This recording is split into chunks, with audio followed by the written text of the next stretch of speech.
Give Wisconsin credit for. I thought they played really well in stretches, and we didn't really have an answer for Iverson or Happ. We just didn't. So, first of all, give them credit. Obviously, our guys battled and fought, but the crowd was unbelievable. Our crowd was outstanding. The energy they provided. So, as a coach, I certainly wish I would have been able to help these guys get through and win on senior day for a variety of reasons, but we'll find a way to move forward. Chris, you were very clear on Friday about the offensive struggles that you're going through and just where your roster is right now, especially with Caleb out. Against the backdrop of that and against everything the last 2.5 games have shown, when you get offense like you did in the last 5-6 minutes, what does that tell you about this team, and why were you able to see some guys flip some switches that they've not been able to recently? You know, I think in some cases, and you see it sometimes, you know, backs are to the wall, and you know, in some ways there's more of a freedom you play with. I thought full court pressure created some opportunities for us, but that was more to try to eliminate them from just rolling it into Happ. You know, I just thought, you know, what I said was, you know, we were just going to roll with our two seniors, really, two of our three seniors, and kind of see where that took us. And I thought those guys spearheaded our comeback in a lot of ways. When you talk about your backs being against the wall and seeing what you guys have, did you learn something about some guys tonight, or is there anything new about this team that you think you might have discovered tonight? No, I think this group has had great spirit. I was really disappointed with how we came out in the second half, and I made that clear in the timeout. I just was really disappointed with our body language, and some of that was our youth, and some of that was just, I don't know, but man, did they show some serious guts there in the second half. And you know, it's hard in the midst of a game when you're fighting and you just can't get over the hump. You can't make a shot. Those first 4 minutes again for us were difficult, and you got to fight. You got to fight that frustration, and it's hard when you've either struggled individually or you struggle collectively. And we've got some guys that are struggling, but you know, at some point, you know, this game requires you to kind of have some courage and cut loose and play. And I just thought our guys did a great job of that. Chris, do you know, moving forward, whether or not if your team needs it, that you'll be able to get on the microphone, no matter what arena you're playing in, doing your stuff? I did that because the official came to me and said, "Hey, could you help us with them throwing stuff on the floor?" So I said, "If you're asking me to get on the microphone, I certainly will." But man, I just, you know, this team, you know, you go through a couple games where you get beat up quite a bit, and you know, it's like when you're at home, and we didn't give them a great reason there for a while to really. And Wisconsin played a big role in that. We just didn't give them enough reason to get loud. But it's like they were just kind of wrapping their arms around our guys, knowing that we had some guys struggle, and it was the difference for sure. And then, so when that happens, I'm just wondering, is it more encouraging that you guys have been beat up a little bit and you were able to summon that at the end against a really good team, or is it frustrating that you're like, where has this been? Like, why haven't we had this sort of sense of urgency, knowing the position we've been in the last couple of games? You know, I probably a little bit of both, but I do think it does take a little bit to find your way when you pull a guy out of the lineup that has played such an important role on your team. Like, I don't know that that's an immediate thing. And that's right. I mean, I'm not saying that, you know, no one's feeling sorry for us, nor should they. I just think that's a little bit of an adjustment. And you know, you know, contrary to maybe what other people thought, I thought we showed some fight at Northwestern. I did not think that at Purdue. I did not. But I thought we did at Northwestern, particularly in the second half. I really did. I left that watching, saying, hey, we showed a little spirit. I did not think that at all at Purdue, but I thought it was a little bit, it was better against Northwestern. And then I thought today, being at home and having some energy behind you helped us. Chris, you talked about Caleb, but he's still a little bit the elephant in the room in terms of moving forward. Will he be back for the next game?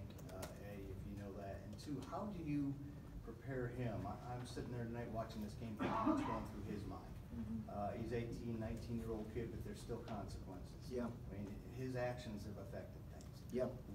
What are those conversations like, without giving too much detail, and how's the team reacting to this? Because human nature is, if he'd have been here, if. Sure, absolutely. He's a good player, really good player, and big part of what we're doing and what we've done. And I think is, you know, it's very rare when you have a player who's a sophomore who's, you know, in a lot of ways your most integral player on both ends. But it you know, and that's, I think probably that's a lesson for all of us in the sense that hard to be that dependent on one particular person. I think, you know, I think moving forward, I think that's a lesson. You know, injuries happen. You know, I think the conversations have been frequent. They've been honest. He is a young man that is always. He's a young man that looks you in the eye, listens to you, and hears what you say. Yeah, I love coaching the kid. But those conversations have been honest and direct, and within our team and one-on-one, and you know, they'll remain private.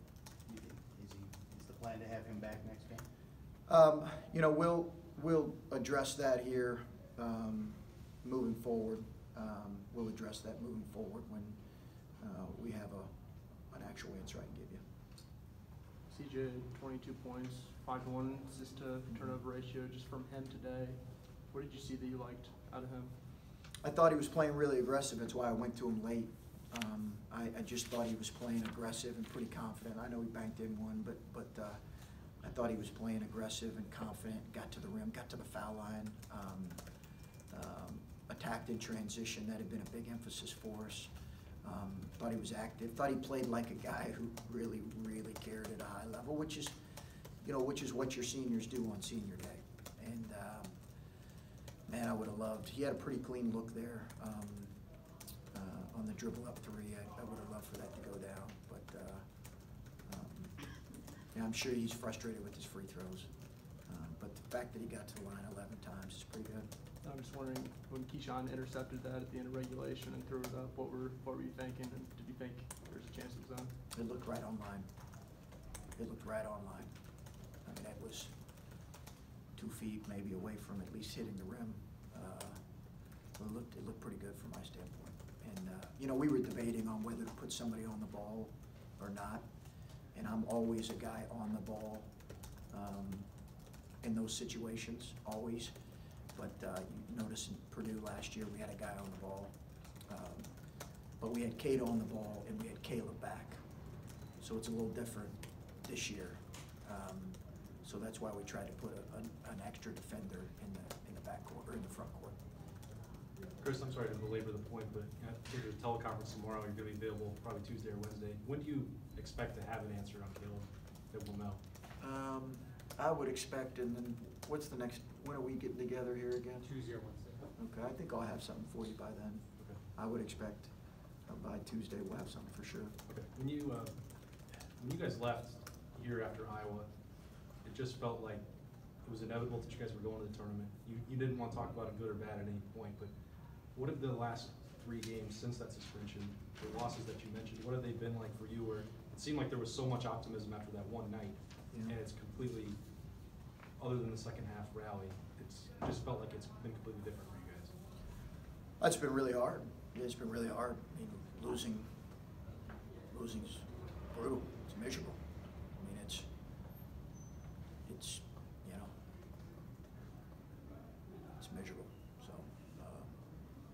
don't sleep, you don't eat. You're trying to find a way to you know, you're searching for answers in some ways.